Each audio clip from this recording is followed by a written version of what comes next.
You're listening to the Podcast Factory. Bienvenue pour un nouvel épisode HR Meetup, votre podcast sur les passions au travail et les ressources humaines. Nous sommes aujourd'hui dans une rubrique Humana où j'ai la fierté d'avoir à côté de moi Lauriane Verspects. Top. Frédéric Nolf, bonjour. Bonjour Michel. Tu es déjà connu de nos auditeurs et auditrices, tu es déjà venu à notre micro et tu as même déjà aussi donné du feedback sur nos soirées Humana. Oui, c'est vrai. Et tu nous accueilles aujourd'hui chez toi, dans la région de Nivelles, si on peut le dire. Oui, tout à fait, à la maison. Un très beau cadre, magnifique. Alors merci pour cet accueil. Sous le soleil printanier. Je crois qu'on ne te l'a pas encore posé cette question, mais tu sais que mes interviews, quand on fait des interviews plus longues, je commence toujours par une question fétiche qui est le rêve d'adolescent. Je crois que c'est pertinent de demander aux gens quel était leur rêve d'adolescent, est-ce qu'ils en ont fait, est-ce qu'ils sont alignés actuellement avec ce rêve. Ça dévoile plein de choses, ça dévoile aussi les passions, le cœur des gens aussi. C'est un bon brise-glace.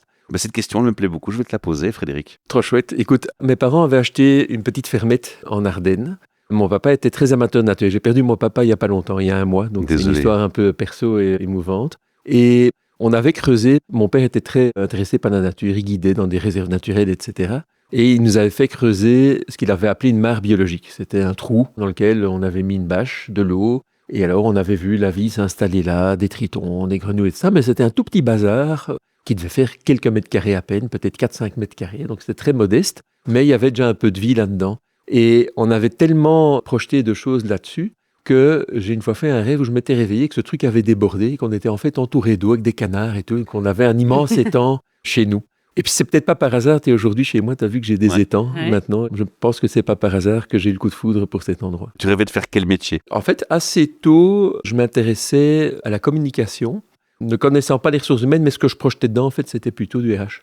Je voyais mon papa travailler chez UCB et je voyais le journal d'entreprise. Je me disais, tiens, c'est chouette, on parle de choses qui se passent dans la société et tout. Donc, je m'intéressais à ce qui se passait en interne et je connaissais pas l'existence des ressources humaines. Mais un jour, quelqu'un m'a dit, oui, c'est pas de la communication, c'est de la gestion des ressources humaines. Et donc, je me suis intéressé à ça et très tôt, j'ai décidé de travailler en RH. D'accord, donc une curiosité pour l'humain. Est-ce que ça t'a conduit vers des études spécifiques dans cette direction-là dès le départ ou c'est venu plus tard? Non, dès le départ. D'accord. Moi, à 18 ans, je voulais être DRH. Waouh. Et donc, j'ai fait des études en sciences du travail. Grâce à un ami qui s'appelle Jean-Pierre Christians, qui est maintenant chez Partena, qui a 2 ans de plus que moi et qui lui faisait ses études, m'avait expliqué ce que c'était. Je me suis dit, mais c'est exactement ça que je veux faire. Bon, on le salue, parce que grâce à lui, on te rencontre. Ben oui, bien sûr, je lui suis très reconnaissant. C'est hyper chouette parce que je pense que c'est la première fois que j'entends quelqu'un qui dit à 18 ans, je sais que je voulais déjà dans les RH. Tu sais, il y a souvent, quand on rencontre des collègues RH et qu'on leur demande comment ils sont arrivés dans la profession, très souvent, la réponse, c'est par hasard. Ben moi, pas du tout. Ouais, c'est fantastique C'est par choix. en fait. Ouais. Ouais. Un Mais je sais rêve, pas, une c'était un conviction. choix aussi, mais c'est vrai que c'est pas venu à 18 ans. À 18 ans, j'avais aucune idée de ce que c'était les RH. C'est venu après, enfin voilà, via et aussi par intérêt via un journal en fait, mais le management, le journal français. Ah oui. S'y sort encore. Et c'est là que j'ai découvert le côté management, leadership et donc RH. Mais j'ai jamais entendu quelqu'un qui, à 18 ans, savait déjà qu'il voulait faire les RH. C'est hyper chouette de se dire, tiens, ben oui, en fait, finalement, il y a quand même moyen de créer des vocations dès le plus jeune âge. Ouais, et j'étais chef scout et il y avait aussi toute cette dynamique d'équipe et tout ce qui se passait. Ouais. Je disais, tiens, comment se fait qu'une patrouille fonctionne mieux qu'une autre? Et donc, sans mettre les mots, mais je m'interrogeais sur le leadership. Ça me parle aussi. Ben, moi, je voulais pas être RH, je voulais être cosmonaute. Parce que je voulais explorer. Vous voyez qu'en fait, dans le podcast, j'explore les âmes et les humains. Et c'est pas plus mal, c'est une belle poésie. On va passer au vif du sujet. On a nos soirées Humana qui approchent. Ouais. On a une soirée exceptionnelle, Lauriane. Mais avant de faire l'annonce sur la soirée exceptionnelle, on va quand même faire un petit rappel aux auditeurs et auditrices qui ne connaissent pas encore et qui découvrent Humana avec cet épisode. C'est quoi Humana, Lauriane? Alors, Humana, c'est une communauté de professionnels, de personnes qui sont intéressées par tous les sujets liés à l'humain en entreprise. Donc, ça peut être des RH, des managers, même des personnes qui travaillent en entreprise et qui sont intéressées par tous ces sujets. L'idée, c'est de se rencontrer tous les 2 mois à peu près autour d'un sujet. Il y a un intervenant qui vient faire une petite présentation théorique, mais l'idée n'est pas de faire un exposé ex cathedra, ça c'est vraiment pas notre marque de fabrique. Mais au moins pour poser le cadre, les informations de base, et puis ensuite on part directement sur un atelier beaucoup plus pratique. Et l'idée en fait c'est de cocher 3 cases chez nous. La première c'est donc déjà d'avoir du fun, donc c'est en fin de journée un jeudi. Voilà, l'objectif pour une soirée c'est de passer un bon moment ensemble. Et j'aime bien celle-là. Ouais, et je pense que c'est quand même l'une de nos vraies forces, ce côté un peu décontracté, assez cool. Deuxième chose, c'est tout ce qui est apprentissage. Donc l'objectif, c'est de vraiment aller dans le concret pour pouvoir voir directement ce qu'on peut mettre en place dans son entreprise dès le lendemain, puisque le lendemain, c'est un vendredi. Et le dernier, c'est tout ce qui est côté plutôt réseautage, networking, rencontrer les gens. Donc c'est pour ça qu'on a une petite partie apéro avant de commencer la session. Et pour tous ceux qui le souhaitent, ils peuvent rester plus tard après la session pour continuer d'échanger autour d'un repas qui est partagé. Pour l'instant, c'est souvent des pizzas. Fun, collaboration, apprentissage, les 3 mots-clés favoris des soirées Humana. Exact. Et il faut savoir aussi que c'est toujours gratuit parce qu'on a toujours la chance d'avoir un sponsor. Le sponsor actuel, c'est Adéquatio Service avec Audrey Remacle qui, du coup, nous sponsorise pour cette année-ci. Mais Q7 Leader, dont on va discuter un petit peu, a été aussi notre sponsor l'année passée. On a aussi toi, Michel, et de Podcast Factory Or qui nous aident pour toute la partie podcast pour présenter et teaser un petit peu nos soirées. On va parler d'une date précise au mois de juin, puisque la prochaine échéance de nos soirées, c'est le 17 juin. C'est ça. Et alors, effectivement, vous n'avez pas un bug dans votre agenda, c'est bien un mercredi pour une fois. Oui, parce que tu venais de dire que c'est les jeudis. Oui, c'est ça. Non, normalement, c'est les jeudis, mais ici, il va être un peu spécial. On avait envie, en fait, de marquer un peu le coup pour la fin d'année. Le lancement de la saison estivale, on va voir la pause, etc. On avait envie de faire un événement un petit peu plus important cette fois-ci, qui respecte quand même nos 3 critères, qui est toujours gratuit et voilà, dans la même ambiance. Mais on voulait prendre un sujet sur lequel ça peut être pas mal de creuser un petit peu plus aussi les choses, qui est du coup la transparence salariale, mais sous un angle, parce que, bon, a priori, maintenant, j'espère que tout le monde ou presque a entendu parler de cette histoire de transparence salariale, de la directive qui arrive. Il serait temps. Si pas, effectivement, je ne sais pas où vous avez vécu, mais il est temps de sortir un peu de son antre. Mais aussi, il y a beaucoup de sujets maintenant et de contenus qui sont disponibles sur qu'est-ce que ça va amener en gros, etc. Et donc, nous, on voulait plutôt le prendre en disant, OK, maintenant, elle arrive, il faut vraiment l'appliquer dans son entreprise. Quel est l'impact qu'on va avoir au niveau de sa culture d'entreprise? Qu'est-ce que ça amène comme changement interne, le fait d'appliquer cette transparence salariale? Et c'est pour ça que du coup, on n'a pas eu d'autres noms en tête pour en tout cas traiter de ce sujet que Seven Leader et donc Frédéric. Pour discuter de ça, et Frédéric, est-ce que tu peux nous refaire un mini topo de la transparence salariale, qu'est-ce que ça va amener comme gros changement? Où est-ce qu'on en est? Est-ce que c'est enfin transposé dans la loi belge ou pas? Voilà, quelles sont un petit peu les perspectives là-dessus? Et surtout, pourquoi il est important d'activer, même si c'est pas encore passé au niveau de la loi belge? Oui. Alors effectivement, donc on va se voir le 17 juin, c'est-à-dire 10 jours après l'entrée en vigueur de la directive européenne. Et je pense que ça correspond à une nouvelle ère dans la gestion des ressources humaines. Il y aura un avant et un après. Alors pour moi, ce n'est pas tellement qu'une question de législation, c'est effectivement une question d'ère du temps, d'attente aujourd'hui de la société dans laquelle on vit, de plus travailler sur de la confiance ou uniquement sur des déclarations, mais travailler autrement et demander des relations plus adultes dans les entreprises. Pour répondre à ta question, la directive européenne rentre en application le 7 juin. Quand l'Europe prend une directive, eh bien les pays doivent la transposer dans leur législation nationale. Qu'elle soit transposée ou pas, elle est d'application. Donc ce que prévoit la transposition, ce sont les modalités d'application. Mais si les pays tardent à se mettre d'accord sur les modalités, à se mettre d'accord pour chaque pays sur les modalités d'application, ça ne rend pas la directive non applicable. Ce qui signifie qu'un citoyen qui se sentirait lésé peut aller jusqu'à l'Europe pour faire valoir ses droits. Et il aura gain de cause, même si le pays n'a pas prévu une loi. Tout à fait, tout à fait. Donc c'est bien le pays ça doit qu'on se mettre en ordre et c'est ce qui est occupé à se passer. Donc il y a eu dans plusieurs pays européens des tentatives de retarder l'entrée en vigueur de cette directive. Pas plus tard que cette semaine même, fin avril, l'Europe a réaffirmé l'entrée en vigueur de la directive le 7 juin. Donc il n'y aura pas de retard. Pas d'échappatoire, il faut s'y mettre. Et donc même si les pays seront peut-être un peu en retard, ils vont le faire. De toute façon, on ne peut pas faire moins dans la hiérarchie des sources de droit, on ne peut pas faire moins qu'une norme supérieure. Aucun pays ne pourra réduire l'étendue, il pourra décider des modalités d'application. Par exemple, s'il faut impliquer le conseil d'entreprise en Belgique, on va dire pratiquement comment les choses doivent se passer, mais on ne va pas pouvoir dire telle ou telle partie n'est pas applicable dans tel ou tel pays. Mais quels sont les gros challenges? Qu'est-ce qui freine? Qu'est-ce qui freine? Le changement, on sait qu'en général, ça peut amener de la résistance. Sérieusement? Voilà, tout à fait. Qu'est-ce qui freine? Moi, j'en ai parlé avec différentes instances de représentation patronale, par exemple la FEB, et ils estiment que cette directive n'a pas été écrite en tenant en compte la réalité des entreprises. Ils pensent que ça a été écrit par des fonctionnaires européens qui ont réfléchi comme des fonctionnaires européens voient la gestion des salaires, etc. C'est peut-être pas complètement faux d'ailleurs. Et donc c'est pour ça qu'ils ont dit on rajoute trop de contraintes sur les entreprises, c'est trop compliqué, etc.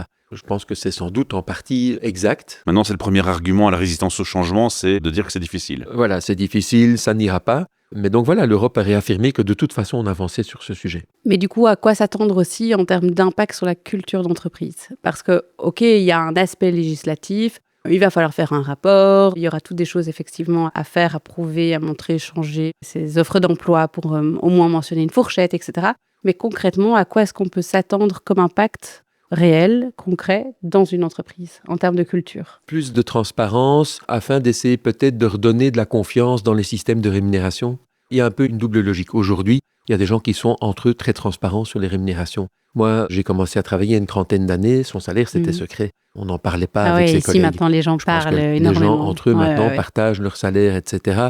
Voilà, de toute façon, il y a déjà de facto une certaine transparence. Et c'est déjà utilisé même parfois comme levier pour montrer une injustice en disant « je ne comprends pas, j'ai le même poste, mais on n'a pas le même salaire ». Moi, je veux la même chose, à minima qu'elle. Il y a plusieurs notions. Il y a l'employer branding qui va jouer. Moi, j'ai même entendu un patron d'entreprise dans une interview podcast qu'ils avaient implémenté une transparence des salaires, mais un peu plus extrême que ce qu'on nous demande ici aux entreprises. De mon souvenir, il expliquait qu'il y avait carrément les salaires qui étaient affichables dans une valve. Salaire individuel. Si je ne déforme pas ses propos, mais ça peut créer des tensions. Et là, il y a des challenges qui sont plutôt dans le relationnel humain, puisque c'est notre métier. Alors attention, quand on parle de transparence salariale, c'est pas afficher tous les salaires individuels, ça va pas jusque-là. C'est être clair avant d'engager quelqu'un sur la fourchette salariale, comme disait Lauriane, combien on a prévu de payer pour cette fonction, et très tôt dans le processus de recrutement, ce que je trouve en fait assez normal, parce que sinon quelqu'un s'engage dans un processus de recrutement un petit peu à l'aveugle, s'enthousiasme peut-être pour la société, pour la fonction, puis il doit attendre tout à la fin, parce que historiquement, ça se faisait pas de demander trop tôt combien ça va payer, est-ce que ça donne l'impression qu'on est motivé par l'argent de ça, mais ça crée un rapport terriblement déséquilibré, parce que souvent l'employeur, il a déjà posé la question, tiens, combien vous gagnez maintenant ? Et le candidat n'ose pas dire, oui, mais la fonction paye combien ? Alors, c'est vrai que moi, je pose la question plutôt des attentes salariales, parce que demander combien la personne gagne, déjà, en plus, maintenant, ça va être officiellement interdit de poser cette question-là. Oui. Donc, voilà, il n'y a même plus de discussion. Et après, pour moi, ça me paraît logique qu'à un moment donné, quand on change de boulot, on veut éventuellement quand même faire une évolution supérieure. Mais c'est vrai que moi, j'ai commencé à parler salaire dès le premier entretien téléphonique quand je suis passée dans le non-marchand, puisque clairement, la question salariale est importante, puisque généralement, nous ne payons pas comme le secteur marchand, quoique parfois, et même encore maintenant, on est parfois mieux placé que certaines entreprises. Mais c'est vrai que maintenant, c'est devenu naturel depuis plusieurs années. Et en fait, je me demande comment est-ce qu'on fait pour attendre si longtemps avant de parler salaire, alors qu'on fait perdre le temps de tout le monde, en fait. Autant directement donner une indication et sur base d'une grille. Alors là, c'est plus facile, en tout cas dans mon job actuel, dans une ASBL qui est liée au barème, c'est les barèmes. Donc au moins, je les explique, c'est carré, c'est comme ça. Au moins, ça donne une indication. Mais c'est vrai que pourquoi ne pas en parler directement dès le départ et être transparent et construire la relation de confiance. Déjà, à ce niveau-là, il faut quand même tous qu'on puisse payer nos factures. Donc, c'est normal de parler argent, salaire. Ça rétablit une relation différente. Quelque part, c'est voilà les règles du jeu dès le départ. Et il n'y a pas une partie dominante qui dit « je te donnerai mes règles quand ça m'arrangera ». C'est ça. Mais non, voilà, entre adultes, on met les règles sur la table. Est-ce qu'on est d'accord de jouer ce jeu d'interview ensemble compte tenu de... L'origine de ça, en fait, elle est très précise parce qu'on ne doit jamais oublier que tout ce qui a amené cette directive et sa future transposition, c'est fondamentalement qu'il y a une inégalité de salaire homme-femme. Ouais. On n'a pas oublié que c'est ça le point de départ, c'est la volonté d'aller corriger quelque chose qui est historique. Profondément injuste. Profondément injuste, et on peut peut-être parler d'où ça vient d'ailleurs, parce qu'il y a des raisons. Et la raison spécifique pour laquelle on ne peut plus demander le salaire aux candidates, c'est pour ne pas importer dans les entreprises des discriminations qui existent déjà par ailleurs. Parce que si les femmes sont moins payées et qu'on leur demande combien elles gagnent, on dit avec 10% de plus ou 15% de plus, elles sont certainement très contentes, on maintient la différence. C'est de là que ça vient. J'ai deux réflexions en vous écoutant. J'entends beaucoup de coachs qui coachent sur les entrepreneurs pour la relation à l'argent. Donc je crois que l'argent a toujours été un tabou de société d'une part. Ça peut expliquer pourquoi il était si long qu'on en parle enfin, j'ai envie de dire. Maintenant, moi j'entends un deuxième challenge aussi qui se pose, c'est que, tu sais, on va implémenter ça dans les entreprises. Et moi, ma crainte, ou j'imagine que ça peut changer, mais à un moment donné, il y aura des différences. Parce qu'il y a l'âge, parce qu'il y a la situation familiale, qui vont continuer d'influencer les salaires. Et à un moment donné, il va y avoir une marge de subjectivité dans l'interprétation des choses. Je me dis, oui, on avance sur un point, mais est-ce qu'on ne va pas se perdre sur d'autres tergiversations annexes ? Et là, il y a un danger, je pense. Et là, il y a un challenge. La directive prévoit effectivement de la clarté sur le salaire à l'embauche, mais sur les critères qui vont faire évoluer les salaires pendant la carrière. Et c'est important de le préciser. Et les critères ne peuvent pas être discriminants. Et c'est justement là, on en parlera, je pense, le 17, qu'on a une méthodologie Q7 pour dire, des personnes, on peut regarder la compétence quand on commence dans une fonction, quand on est débutant, on n'est pas payé comme quelqu'un d'expérimenté, tout le monde comprend ça. Quand on sort de ses études, on est débutant. Si on est face à quelqu'un qui a 5 ans d'expérience, en plus dans la même fonction, forcément le salaire ne sera pas le même, c'est pas le même degré de compétence. Donc à partir du moment où c'est objectivable, il peut y avoir des différences. On ne parle pas d'une égalité complète des salaires, on parle d'une équité. C'est ça la nuance, c'est équité. Égalité homme-femme, mais équité, nulle part on dit que 2 personnes doivent gagner exactement la même chose pour le même job, mais s'il y a des différences statistiques, on doit pouvoir expliquer la politique salariale qui fait qu'il y a des différences qui sont en fait pas des discriminations. Et donc il y a un cadre aussi pour ces aspects-là. Oui. Alors, l'élément essentiel, en fait, c'est un changement de la charge de la preuve. Et ça, c'est là que je dis qu'on bascule dans une autre ère. Aujourd'hui, si quelqu'un, singulièrement une femme, s'estime discriminée, c'est à elle à le prouver. Alors va-t'en, parce que les employés n'ont pas accès aux données. Va-t'en, en tant que femme, aujourd'hui prouver toi-même que tu es discriminé, que tu gagnes moins que tes collègues. Tu n'as pas accès à l'information qui te permet de le prouver si tu en as le sentiment. À partir du 7 juin, ce qui est prévu, c'est qu'une femme peut demander une information disant « Est-ce que vous pourriez me montrer comment je suis payé par rapport à la moyenne des hommes qui exercent la même fonction dans l'entreprise ou une fonction équivalente ?» C'est ça. Par rapport à une moyenne. À ce moment-là, si l'employeur dit « Tu es payé moins que la moyenne, mais je ne peux pas t'expliquer pourquoi », alors c'est supposé être à l'employeur de prouver que ce n'est pas une discrimination. Et c'est ce qu'on appelle en droit un renversement de la charge de la preuve. Donc, c'est plus à la personne à prouver qu'elle est discriminée, c'est à l'employeur à prouver qu'il ne discrimine pas. Waouh, ça c'est puissant. C'est ça le gros changement. Ouais, ça c'est puissant. C'est ça l'immense changement. C'est hyper complexe pour les entreprises. C'est une charge supplémentaire. Et voilà, et en plus, parfois, les choses ont été construites de telle sorte que maintenant, revenir à un système bien équitable, etc., c'est hyper compliqué. Mais en même temps, ça reste nécessaire vu ce qu'on peut observer. Il y a parfois des grands changements législatifs. Alors tout le monde dit « Oh là là, comment on va faire ça ?» Moi, je me souviens d'un qui est très différent. C'est quand il est devenu interdit de fumer sur les lieux de travail. Moi, au début de ma carrière, on fumait dans les bureaux. Tout à fait. C'était tout à fait OK. On rentrait dans une réunion, il y a des gens qui fumaient. Ou si on était dans un bureau seul ou à plusieurs, il y a des gens qui fumaient. Puis on s'arrangeait, etc. Ça ne choquait pratiquement personne. Et puis un jour, il y a une législation qui a dit on ne peut plus fumer sur les lieux de travail. Alors, comment les gens ont réagi ? Enfin, ils sont fous, quoi, cette législation, qu'est-ce que c'est que ça ? Mais comment on va faire ? Un tel, il ne pourra jamais s'habituer à ça. Aujourd'hui, on doit être pas loin de 30 ans plus tard. Ce qui nous choque, c'est la situation précédente, c'est pas la situation actuelle. Mais à ce moment-là, on était choqués du futur, disant mais comment on va mettre ça en œuvre ? Comment on va s'assurer que les gens respectent ? On avait toute une série de questions, et puis à un moment, ça passe, et on se dit, en fait, c'est normal. Oui. Moi, je me suis posé une question, est-ce qu'il y a un effet rétroactif ? Par exemple, une entreprise qui aurait des différences salariales très grosses entre hommes et femmes, et je suis certain que malheureusement, il y en a en Belgique, quid du passé ? Oui, alors il y en a. On va peut-être pouvoir expliquer d'où ça vient, en fait, ces différences historiquement et sociologiquement. Ce qui est très particulier dans la directive, d'abord, elle ne dit pas il faut d'un coup de baguette magique combler les écarts. Tout corriger. Économiquement, ce serait impossible, ça mettrait les entreprises dans des grandes difficultés. Mais donc l'entreprise va devoir faire une analyse et si le gap, la différence est supérieure à 5%, elle devra publier un plan d'action en concertation avec ses partenaires sociaux, s'il a des partenaires sociaux. Il y a une mauvaise compréhension. Parfois, les gens disent si le gap est inférieur à 5%, c'est pas grave. Ah non, le gap doit être de 0%, mais à partir de 5%, il faut publier un plan d'action. D'accord, c'est une grosse nuance. Rétroactif, oui. Alors, un élément important de la directive, c'est quoi ? On agite des sanctions. Les sanctions, c'est quoi ? C'est des amendes. Ça me fait penser au GDPR. Quand on a mis en place le GDPR, on a dit attention, il y a des amendes. Il n'y a pas grand monde qui a eu des amendes. Je pense que Google a eu une amende, mais il n'y a pas beaucoup de sociétés comme ça qui sont exposées à ce point-là. Alors tout le monde a dit « Ah, la vie privée, c'est important, je me protège. » En attendant, tous les jours, on clique tous sur plein de choses sur Internet. On donne notre consentement sur plein de choses qu'on ne lit pas parce qu'on a envie d'accéder aux trucs derrière. Et donc, en fait, notre vie privée,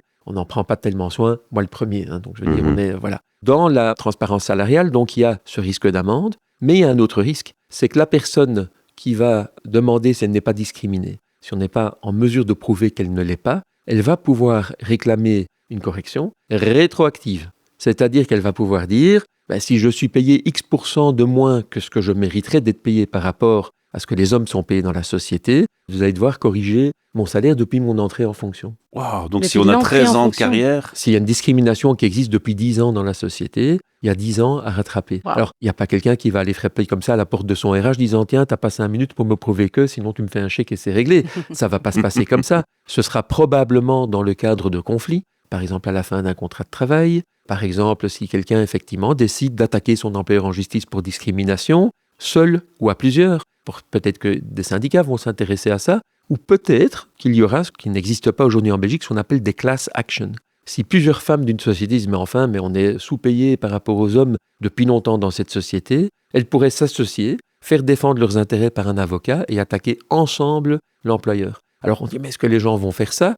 Je ne sais pas, je n'ai pas de boule de cristal, mais ce que je sais, c'est que... On touche à l'argent quand même. Alors, merci Michel, parce que par rapport au GDPR et la vie privée, on dit on touche à la vie privée, mais en même temps, voilà, on voit ce qu'on en fait dans notre vie privée. Quand ça devient tangible, palpable, il y a peut-être une autre motivation qui s'installe. Surtout s'il y a les factures qui traînent à la maison, un huissier sur la porte et des problèmes financiers de famille. On sait quand on est dans des difficultés, Si on en a trouvé une partie de la cause, c'est-à-dire qu'on a été moins payé que ce qu'on méritait, alors ça va donner de la colère, parce que c'est injuste. L'émotion de colère, elle tient à l'injustice quand on vit une injustice. Alors la colère dans les entreprises, elle n'est pas très motrice. Enfin, si, elle est motrice de beaucoup de choses, mais pas toujours de ce qu'on cherche. On est dans cet élément de justice, d'injustice, de colère. Et donc oui, il est possible que des gens cherchent à obtenir réparation par rapport à cette colère. On vient de lancer plein de perches. Moi, Ouais, j'ai on a plein de parlera le questions 17 dans la juin, tête. Là, Et- j'ai qu'une envie, c'est de venir le 17 si j'étais auditeur ou auditrice, parce que franchement, il y a du contenu. On va en parler le 17 juin, pas ex cathedra. On va en parler ensemble, disant comment on gère ça dans les entreprises. Quelles sont les idées? Est-ce que vous avez déjà été confronté à ces situations? Est-ce que vous vous reconnaissez là-dedans? Voilà, on va pas faire un cours, on va faire un débat. C'est ça, c'est ça tout à qui est fait. important, le côté collaboratif, Ouais. n'est-ce pas? Oui, tout à fait. Et du coup, ça me permet alors d'embrayer directement sur les côtés détails pratiques de cette session. Nos habitués le savent, généralement, on commence vers 18h30. Là, on commencera vers 16h30, donc on se donne 2 heures de plus pour vraiment aller plus en profondeur sur le sujet. On commencera la session comme on commence d'habitude, déjà premier apéro pour accueillir tout le monde et voilà, se détendre un petit peu. Des sourires, de la gentillesse. Exactement. Et puis ensuite, on commencera plutôt sous forme de table ronde, cette fois-ci, qu'un exposé plutôt ex cathedra. On mettra autour de la table déjà Frédéric pour Q7. Et puis aussi, on aura la chance d'avoir Émilie Tastet, qui est Strategic Partnership chez Alan, qui là, du coup, est plutôt partie dans une dynamique de transparence plus radicale. On aura aussi un juriste, David Toudoussian, pour le côté un petit peu plus juridique, s'il faut des précisions par rapport à ce qui est prévu. Et alors voilà, on aura encore l'un ou l'autre invité à confirmer. D'ici là, on donnera les informations dès que c'est confirmé. Et après cette table ronde, l'idée, c'est de partir dans un atelier. Donc, on proposera, une fois n'est pas coutume, plusieurs ateliers différents avec différents angles, différents sujets. Aussi parce que la façon dont la transparence salariale va impacter son organisation est complètement différente si on est une grosse société avec beaucoup de travailleurs ou une petite PME, où du coup, déjà peut-être beaucoup plus discuter encore de son salaire, quoique dans les grandes entreprises, ça discute sec aussi. L'idée, ce sera d'avoir plusieurs angles d'attaque du sujet. Et en parlant d'invité, j'ai un invité surprise. Tu as un invité Oui, surprise. tout à fait. Carrément. C'est une petite peluche, un Saint-Bernard. Et en fait, dans la table ronde, il faudra se la lancer. Celui qui l'a en main peut parler. Les autres se taisent pendant qu'il parle. Pas chouette. Pas mal, bien, bien. Comme ça, on va pas parler tous en même temps, tu vois. Ouais, non, tout à fait. C'est très chouette, Lauriane, d'avoir quelqu'un d'Alan, parce qu'Alan est connu pour avoir pratiqué la transparence salariale complète. Et là, c'est au niveau individuel. Donc, chacun Wow. sait combien gagne chacun Ouais. sait quelle part de capital chacun détient, etc. C'est très normé. Et ça a été voulu comme ça par les fondateurs dès le départ. Mais la transparence n'est pas que sur les salaires. Tout est transparent. Tous les documents sont accessibles à tout le monde. Je pense qu'il y a des toutes petites exceptions au niveau très perso des gens dans des choses HR quand même un petit très peu de vie très privée, perso. ouais. Mais toutes les notes de réunion sont accessibles et tout. Et Michel, je vais faire un peu de pub pour mon podcast qui s'appelle Bien sûr, DHR bien sûr, Masterclass, bien sûr. parce que j'ai reçu dans ce podcast Jean-Charles Samuel Werve, qui est le fondateur d'Alan, et on a parlé de sa volonté, dès la création de sa société, d'avoir une société complètement transparente. Et donc, c'est un super Ouais. exemple, Alan, dans mon référentiel, c'est la société la plus avancée au niveau de la transparence. Et tu as bien raison de faire ta pub. D'ailleurs, j'ai envie de la faire un peu plus. Dis-nous, où est-ce qu'on trouve ton podcast majoritairement? Tu as un site internet? Le podcast s'appelle DHR Masterclass. Alors, Voilà. si vous allez sur mon profil LinkedIn, vous verrez que je publie toutes les semaines une capsule, puisque je publie un podcast toutes les 2 semaines avec des DRH ou des CEO, ou parfois des experts. Et donc, il est disponible sur Spotify, Apple Podcast, et il y a une chaîne YouTube aussi. Parfait, voilà, abonnez-vous et suivez ces interviews parce que je pense que vous allez apprendre beaucoup de choses. Connaissant Merci. Frédéric, je ne Merci. serais pas étonné. Juste pour revenir sur le 17, donc le lieu, c'est toujours Transforma, qui est un super lieu qui nous accueille. Il faut savoir aussi que donc on garde le concept habituel, donc le côté plutôt théorique. Donc là, ce sera la table ronde avec les partages d'expériences, des ateliers. Et puis ensuite, on prolonge le moment pour ceux qui le souhaitent en mangeant un bout. Vu que là, on vise un événement un petit peu plus grand, eh bien, a priori, on accueillera un food truck. Mais voilà, il y aura aussi de façon de quoi grignoter, de quoi boire avec ou sans alcool. Ça, c'est selon chacun. On est sur un événement de 16h30 à, comme d'habitude, plus ou moins 22h, 22h30. L'événement reste totalement gratuit puisque Q7 a le plaisir de sponsoriser. Avec Et c'est notre plaisir, en plaisir effet. aussi que cet événement soit sponsorisé, ce qui permet de pouvoir accueillir tout le monde et de proposer l'apéro, le food truck, etc. de façon totalement gratuite. Et d'ailleurs, on remercie aussi Transforma qui nous Et on prête aussi la remercie salle aussi, qui, quelque part, ouais, sponsorise à sa façon. Quoi. Tout à fait, ouais. Les inscriptions seront ouvertes, comme d'habitude, via Eventbrite. Mille merci pour ton accueil, ta gentillesse, ton sourire habituel,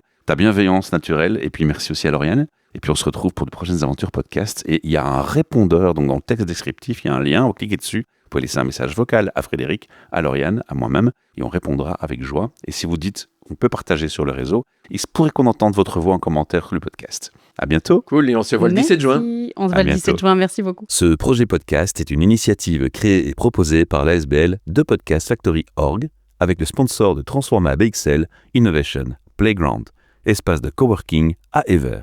Depuis janvier 2025 et pour 5 années, nous sommes aussi sponsorisés par Plugin Company, notre opérateur de bornes et de cartes de recharge privilégié. The Podcast Factory Org est très fier d'être membre de Kaya, coalition des écopreneurs et écopreneurs, et de collaborer avec le Love Health Center. Vous retrouverez tous les épisodes de tous nos podcasts sur le site whatsyourstory.be. N'oubliez pas de vous abonner à notre chaîne YouTube de Podcast Factory Org. Nous y proposons le podcast en format vidéo avec la transcription en sous-titres en plusieurs langues.